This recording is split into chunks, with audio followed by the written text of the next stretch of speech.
Jamais McFarland n'a été aussi loin dans un match.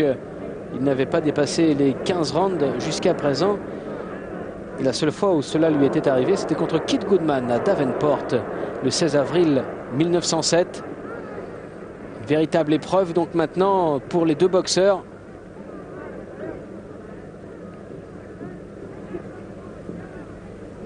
Fred Welch aussi a été déjà dans sa carrière jusqu'à 15 reprises.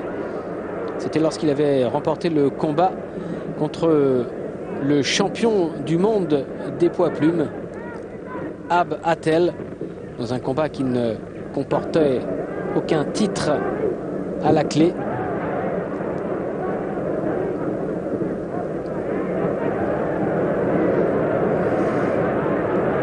Il repousse encore Welch, alors que c'est toujours Paquet McFarland qui attaque, qui est beaucoup plus agressif dans ce match.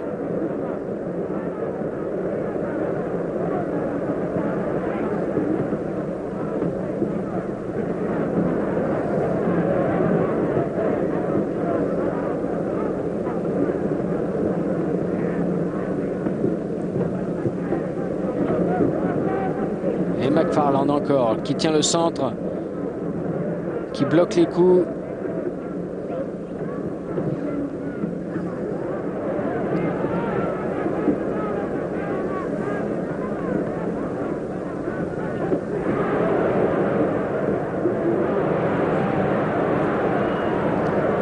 Les deux hommes encore à corps, Welch qui ressort.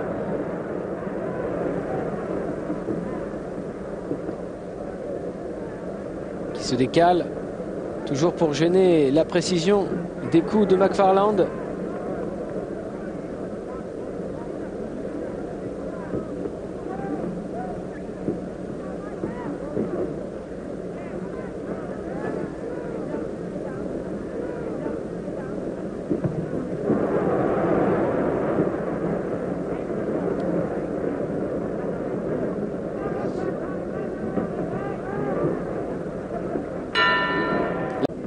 Et c'est vrai qu'il y a déjà eu un précédent entre les deux hommes le 4 juillet 1908 sur le ring de Los Angeles.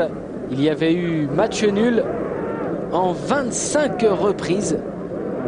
C'est absolument hallucinant.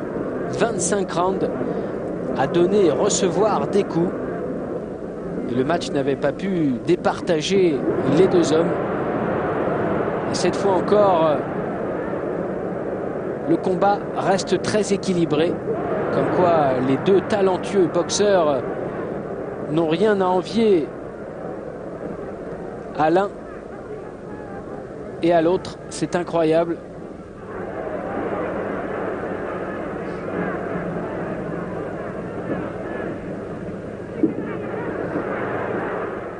Paquet McFarland en attaque, mais puisque l'on juge l'efficacité, sa boxe offensive n'est pas meilleure que la boxe défensive de son adversaire Freddie Welch. Ce qui est bien délicat pour juger de la supériorité de l'un ou de l'autre.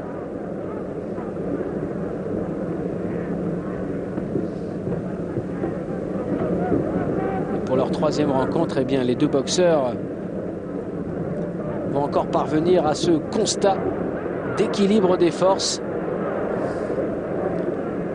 À quelles conditions physiques il faut quand même pour aller si loin dans un match. Conditions physiques que Freddie Welch n'avait pas du tout dans son enfance et qu'il a élaboré justement par la pratique de la boxe lors de sa découverte des États-Unis,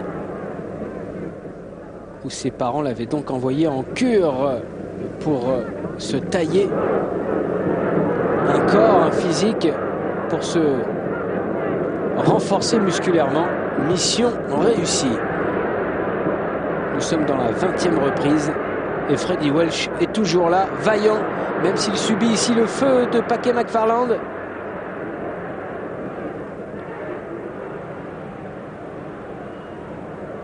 Il est comme le Sphinx, Freddie Welch. On a beau lui poser des questions, les réponses ne sont pas toujours là et a priori